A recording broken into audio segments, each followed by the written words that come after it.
لیکن خدا کی قسم ذمہ داری سے جملہ نہیں کہہ رہا ہوں کہ ہم نے 1500 سال کی اسلامی تاریخ گواہ ہے کہ نہ اپنے موقف کو تبدیل کیا نہ اپنی پارٹی چینج کی. ہم نے غدیر خم میں جس پارٹی کو جوائن کیا تھا آج تک ہم اسی پارٹی کے ساتھ ہیں. اور کیوں نہ رہے؟ اس لیے کہ اس خاندان کے علاوہ کسی نے بخشوانے کا وعدہ نہیں کیا. اب میں کیسے یاد کروں؟ اس خاندان کے علاوہ کسی نے بخشوانے کا دعویٰ نہیں کیا, کسی نے بخشوانے کا وعدہ نہیں کیا. اسبغ ابن نباتہ کے سینے پہ ہاتھ رکھ کر ابن ابی حاتم متدلی اسبغ ابن نباتہ علی کا راستہ صحابی ہے. میں نے طے کیا تھا کہ 60 دقیقوں کو گفتگو مکمل کر دوں گا, لیکن 60 دقیقے مکمل ہو گئے, مجھے 10 دقیقوں کی اجازت دے دیں. اسبغ ابن نباتہ علی کا راستہ دوست ہے, مرض الموت پہ گرفتار ہے. علی آئے, اس نے دیکھا علی کے چہرے کو اور دیکھتے ہی رونے لگا. کہا مادر یو ٹھیک اسبغ یہ تمہارے رونے کا سبب کیا ہے؟ کہا کہ مولوی مسئلہ مولا کچھ نہیں معلوم قیامت میں کیا ہوگا. بھائی آپ نے غور کیا اسبغ علی کا رازدار صحابی ہے, رازدار صحابی, اٹھنے بیٹھنے والا. بھائی اعمال کا پابند ہوگا نا, عقائد میں مضبوط ہوگا, اعمال کا پابند ہوگا, اور اسے خطرہ ہے قیامت کا. اور کمال ہے آج کے مسلمانوں کا کہ سب اس پر بیٹھے ہوئے ہیں کہ بغیر عقائد کے اور بغیر اعمال کے جنت میں چلے جائیں گے. مولا یہ جو میں رو رہا ہوں نا تو خدا معلوم قیامت میں میری بخشش ہوگی بھی. علی اسبغ کہنا بس یہ سننا تھا کہ علی کھڑے ہوئے, اپنا دائنا ہاتھ اسبغ کے سینے پر رکھا اور رکھ کے کہنے لگے کہ اسبغ مت گھبراؤ, جب قیامت کا دن ہوگا اور انبیاء نفسی نفسی کر رہے ہوں گے تو ہم تم سے وعدہ کرتے ہیں کہ تمہیں قیامت میں بخشوا دیں گے. کیا تم تیور دیکھیں, بس میری گفتگو آخری مرحلوں میں داخل ہو رہی ہے. اسبغ مت گھبراؤ, ہم تم سے وعدہ کرتے ہیں کہ قیامت کے دن ہم تمہیں بخشوا دیں گے. خدا کی قسم ذمہ داری سے کر رہا ہوں کہ بالاستقلال آل محمد کے علاوہ یہ دعویٰ کہیں نہیں اٹھتا, اور اگر کہیں بھی آپ دکھلا دیں تو اس دن سے ممبر لانا چھوڑ دوں گا. یہ بخشوانے کا دعویٰ آل محمد کے علاوہ کسی اور خاندان میں نہیں ملتا. بھائی جملہ کرو, بھائی پوری تاریخ لے کے کہہ رہا ہوں, خلفائے راشدین, خلفائے بنی امیہ, خلفائے بنی عباس, سلجوقی بادشاہ, ساسانی بادشاہ, آل عثمان, شیوخ, صدوق, جتنے بھی گزرے کسی نے یہ دعویٰ نہیں کیا کہ ہم بخشوا لیں گے. اس لیے یہ دعویٰ وہ کرے جسے اپنے بخشے جانے کا یقین ہو. گفتگو تمام ہو گئی. یہ دعویٰ وہی کر سکتا ہے نا جسے اپنے بخشے جانے کا یقین ہو. تو سوائے خاندان آل محمد کے کسی نے شفاعت کا دعویٰ نہیں کیا. رسول شافع بشر, علی شافع کوثر, فاطمہ زہرا خاتون جنت, بیٹے سیدہ شعب اہل جنت. تو بھائی جب جنت جاگیر خاندان فاطمہ ہے تو ہمیں ضرورت کیا ہے کہ ہم کسی اور در پہ جائیں, ہے نا. روایت ہے اور موفق ابن احمد نے اپنی مناقب کی کتاب میں یہ روایت کی کہ پیغمبر نے کہا فاطمہ سیدۃ اہل جنت, فاطمہ جنت والوں کی سردار ہے. اب اس میں یہ وضاحت نہیں ہے کہ جب آپ جنت میں چلے جائیں گے جب فاطمہ کو سرداری ملے گی. بھائی بڑا آسان لفظ ہے, بہت آسان لفظ ہے. ان فاطمہ سیدۃ اہل جنت, فاطمہ جنت والوں کی سردار ہے. اتنا ہی تو کہا ہے رسول نے, جنت والوں کی سردار ہے. تو کہاں آخرت کی طرف جاتے ہو؟ یہ تو دنیا کی بات ہے. فاطمہ جنت والوں کی سردار ہے. تو اب جنت والوں کو اگر پہچاننا ہو تو اس رشتے سے پہچان لینا. جو فاطمہ کا غلام ہو وہ جنتی ہے, اور جو فاطمہ سے جھگڑا کرے چاہے مرد ہو یا عورت. بھائی بات ہو رہی ہے. کاٹ نشانے قبر فاطمہ کو مٹانے والے. اسی ایک روایت کو دیکھ لیتے. اب میں کیسے ان لفظوں کو کنوے کروں؟ بھائی پھر موفق ابن احمد نے روایت کی کہ جبریل آئے جب سیدہ سے علی کی شادی ہو رہی ہے, اس وقت کی بات ہے. جبریل آئے اور آنے کے بعد کہا یا رسول اللہ ان اللہ قد جعل صدا الارض فمن مشى عليها مبغضا لها مشى حراما. روایت کے ڈیپتھ کو دیکھیں, گہرائی کو دیکھیں. میں نے گفتگو تمام کر دی, پر جملہ سنیں اور مجھے اجازت دیں. شادی ہوئی علی کی فاطمہ زہرا سے, جبریل آئے کہا اللہ کے رسول، اللہ نے یہ پوری زمین فاطمہ کے محل میں دے دی، تو اب اگر کوئی فاطمہ سے بوجھ رکھ کے اس زمین پہ چلے تو اس کا ایک ایک قدم حرام ہے۔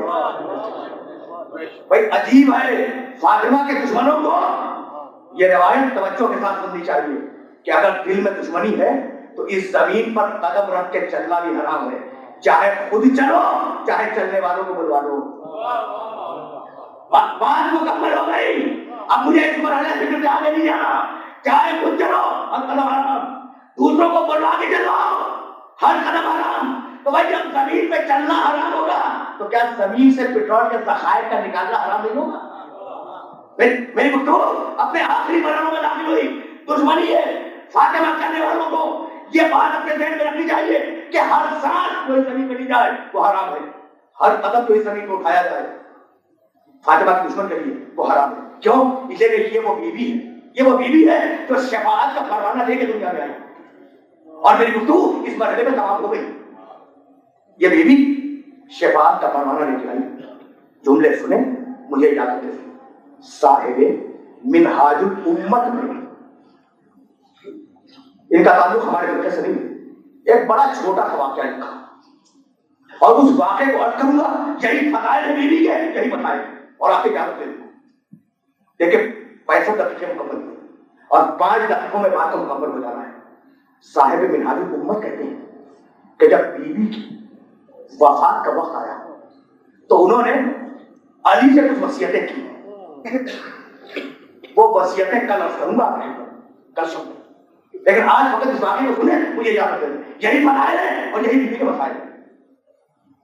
جب وصیتیں فرما چکی تو کہنے لگی کہ یا ابا الحسن، علی سے کہا یہ جو طاق دیکھ لیں اس طاق میں وہ شیشی رکھی ہوئی ہے، تو جب آپ مجھے کفن پہنا دیں تو یہ شیشی میرے کفن میں رکھ دیں۔ علی نے پوچھا بنت رسول کیا ہے؟ صاحب منہاج الامت کہتے ہیں اس شیشے میں کیا ہے؟ علی کہتے ہیں کہ میرے دل میں یہ خیال پیدا ہوا تھا کہ شاید اس میں وہ آنسو جو سیدہ نے خوف خدا میں کہا ہے اور انہیں جمع کر دیا۔ کہا بنت رسول کیا ہے اس شیشے میں؟ کہا علی اگر نہ پوچھو تو بہتر ہے۔ کہا کہ نہیں بنت رسول بتاؤ میرے آپ کے ساتھ بتاؤ اس شیشے میں کیا ہے؟ فتنفست سوادا، شہزادی نے ایک ٹھنڈی سانس لی۔ بھائی جملے سنے اور مجھے اجازت دے دیں۔ کہا ابو الحسن تم نے یہ پوچھ کر مجھے شادی کا دن یاد دلا دیا۔ عجب اللہ،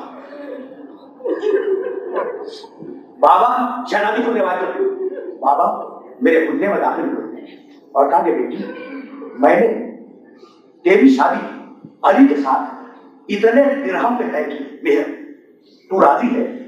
تو میں نے کہا بابا میں علی سے شادی پہ تو راضی ہوں لیکن اس مہر پر راضی نہیں۔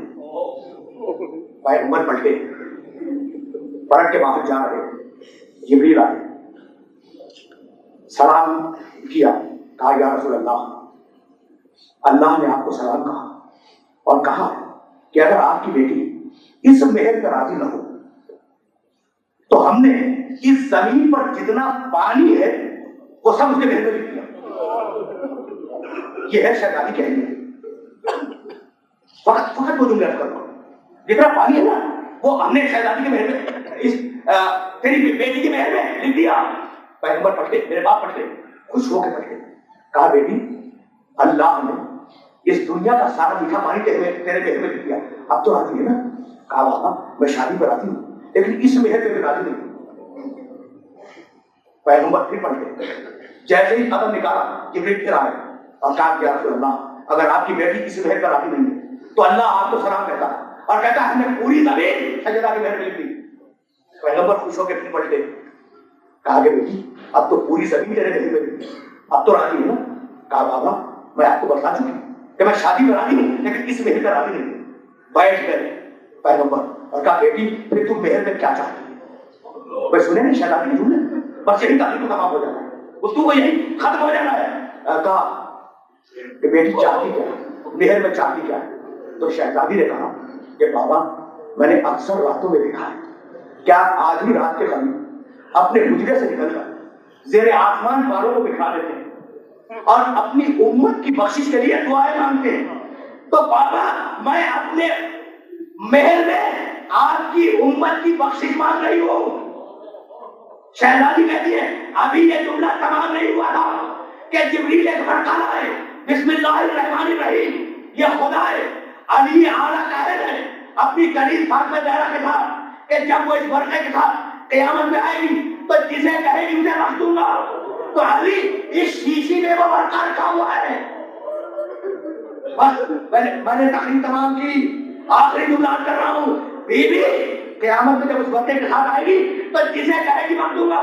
بھائی معلوم ہے نا کہ شہزادی کی شان کیا ہے. میرا کون نہ سننے والا ہے جو اس کے واقف نہیں ہے کہ شہزادی کی شان کیا آئے گی. ایک مرتبہ جبریل آواز دیں گے یا اہل البشر رسو اثارکم حتی تجودا فاطمہ بنت محمد. بشر والوں آنکھیں بند کرو. اجرکم اللہ. آخری جملہ ہے بشر والوں اپنی آنکھیں بند کرو. محمد کی بیٹی فاطمہ کی سواری آ رہی ہے. معلوم بیان کرتے ہیں کہ بیوی میدان حشر میں اس شان کے ساتھ آئے گی کہ علی کا خون آلود علامہ سر پہ ہوگا. عباس کے کٹے ہوئے چھانے گود میں ہوں گے. حسن کی زہر آلود قمیض ایک گود میں ہوگی. ایک دوش پر ایک پھٹی ہوئی قمیض ہوگی. شہزادی سکینہ کا ہاتھ فاطمہ زہرا کے ہاتھ میں ہوگا. یہ ساری چیزیں لا کر زیر پائے اجرت گئی. ایک پھٹے ہوئے کنڈے کو اٹھائے گی.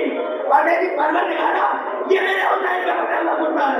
اس کے سب سے محمد وَيَعْلَمُ الَّذِينَ ظَلَمُوا أَيَّ مُنقَلَبٍ يَنقَلِبُونَ.